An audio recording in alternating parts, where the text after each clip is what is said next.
Halo semuanya, herzlich welcome to my kanal. Nama gue Damaria Sujono. Di video ini gue pengen ngasih tauin ke kalian update terbaru tentang Jerman nih. Jadi ada beberapa perubahan yang terjadi di Jerman. Sebenarnya ini belum final, tapi ini draft yang mungkin akan terjadi di Jerman gitu. Gue baru dapat kabarnya kayak kemarin, jadi gue pengen ngasih tauin ke kalian up to date-nya kayak gimana. Di tema video kali ini gue pengen ngasih tauin kalau kemungkinan besar pajak yang kita bayar ke Jerman, bagi kalian yang mau pergi ke Jerman atau yang kalian yang sudah berada di Jerman, kemungkinan bakal turun. Terus juga ada isu juga tentang umur pensiun di Jerman, sama beberapa hal juga terkait sama pokoknya update kehidupan di beberapa berita di Jerman gitu. Jadi gue mulai dari sebenarnya secara garis besarnya dulu apa sih yang terjadi. Jadi gue kemarin baca, jadi kanselir Jerman Friedrich Merz pada tanggal nih, gue juga udah nyiapin nih, pada tanggal 2 Juli 2026 ini mengumumkan bahwa paket reformasi besar nih. Ini bertujuan untuk memperbaiki ekonomi Jerman.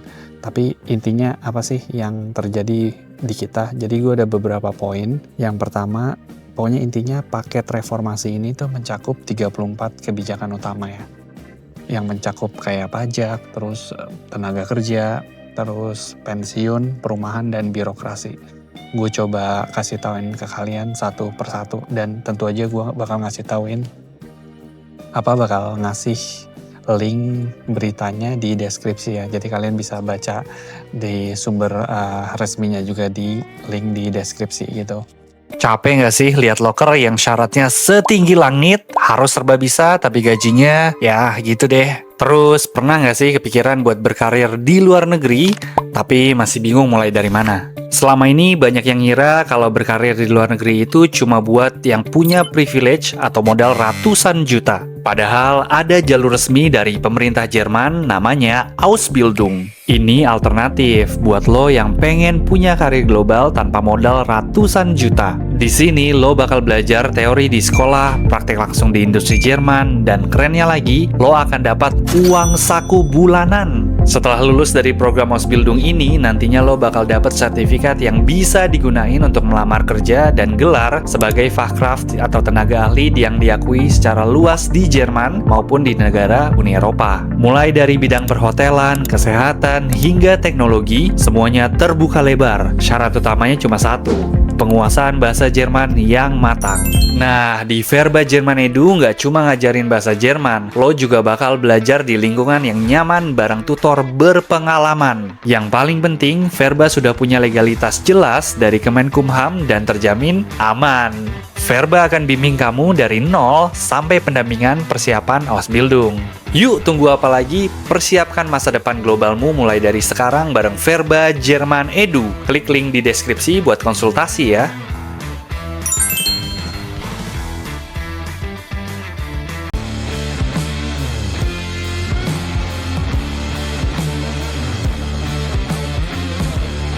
Dynamo.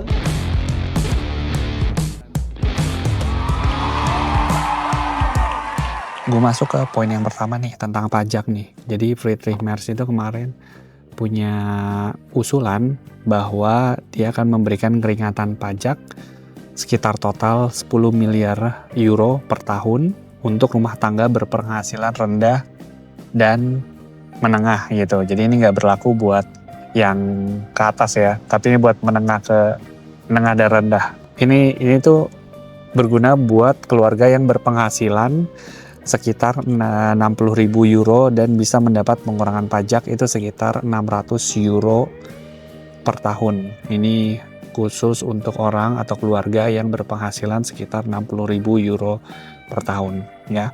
Dan pendanaan itu tuh berasal dari kenaikan pajak penghasilan tertinggi dari 45% menjadi 47%. Ya ada plus minusnya sih. Di satu sisi kita dapat keringanan pajak buat orang yang berkeluarga, tapi di sisi lain pajak penghasilan tinggi itu naik dari 45% jadi 47%. Nggak tahu ini kayak bagi yang single beruntung nggak ya? Maksudnya kayak lebih besar nggak ya? Lebih baik nggak buat mereka atau lebih buruk? Gue harus hitung-hitung lagi. Itu poin pertama tentang pajak.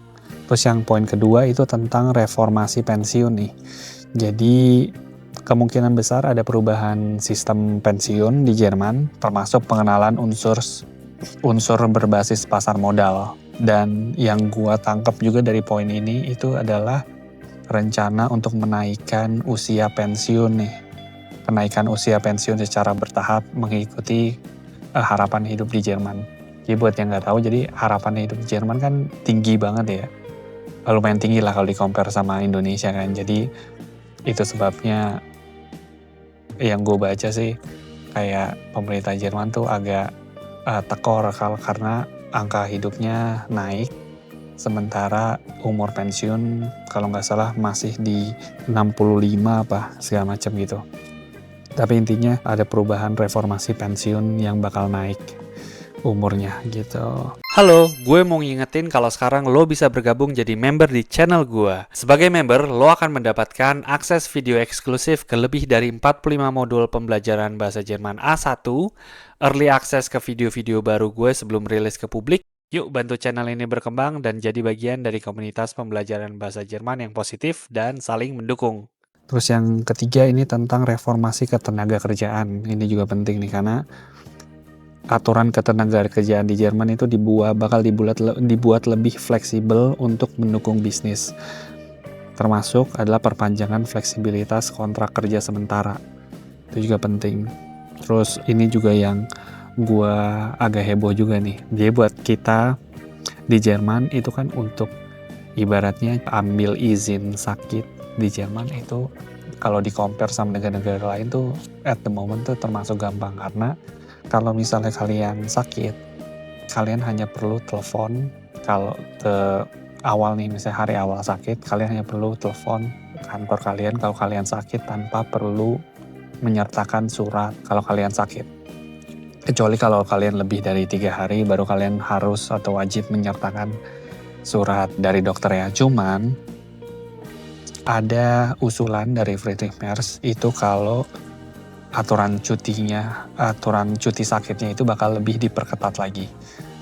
Maksudnya itu adalah ketika kalian itu sakit, kalian tuh wajib di hari pertama itu menyertakan surat dari dokter. Nah itu again, ini tuh masih draft, masih jadi usulan, belum final, tapi gue pengen ngasih tahu ke kalian apa yang akan terjadi nanti gitu loh, kalau misalnya ini diresmikan gitu. Terus ada birokrasi dan efisiensi pemerintah, pengurangan sekitar 8% staf di Kementerian Federal melalui digitalisasi. Jadi mereka udah mulai nge-cut off beberapa bagian-bagian yang ibaratnya bisa digantikan oleh digitalisasi lah gitu. Terus juga yang kita rasakan juga sekarang kayak penyederhanaan proses administrasi dan perizinan gitu. Itu juga yang gua rasakan sekarang lebih gampang dan lebih singkat lagi sih itu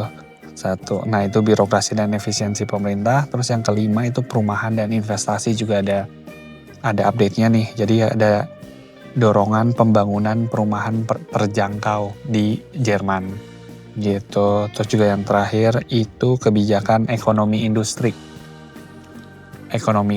dukungan untuk sektor industri strategis dan teknologi segala macam. Jadi itu poin-poin yang pengen gue kasih tauin ke kalian tentang apa yang terjadi di Jerman per tanggal sekarang sih 3 Juli 2026 ya. Ini tuh sebenarnya latar belakangnya apa sih? Jadi latar belakangnya ini basically latar belakang politik ya. Pemerintah Merz berada di bawah tekanan ya karena ekonomi di Jerman itu masih stagnan dan persaingan politik ya dengan AfD. Dan paket ini diharapkan itu atau dipandang sebagai upaya untuk menunjukkan bahwa koalisi itu masih mampu bertindak setelah periode konflik internal segala macam gitu-gitu. Again, yang mau gue sampaikan di sini ke kalian, poin-poin tadi bahwa ini tuh masih belum berlaku. Paket ini tuh masih jadi draft berupa proposal paket kebijakan, belum menjadi undang-undang. dan masih harus melalui proses politik di Jerman ya, kayak Bundestag dan kemungkinan Bundesrat gitu. Jadi ini bisa diubah, bisa dipotong, atau bahkan bisa ditunda sebelum disahkan gitu. Jadi masih banyak tahapnya. Gue pengen ngasih tahu ke kalian, ini adalah ibaratnya draft atau yang mungkin akan terjadi gitu loh. Oke. Ya itu, jadi buat kalian yang masih di Indonesia, yang mau datang ke Jerman, persiapan, semangat, siap-siap. Dan buat teman-teman yang ada di Jerman yang lagi nonton video ini, juga harus ya siap-siap lah what's coming. Oke, itu aja. Vielen Dank und auf Wiedersehen. Ciao.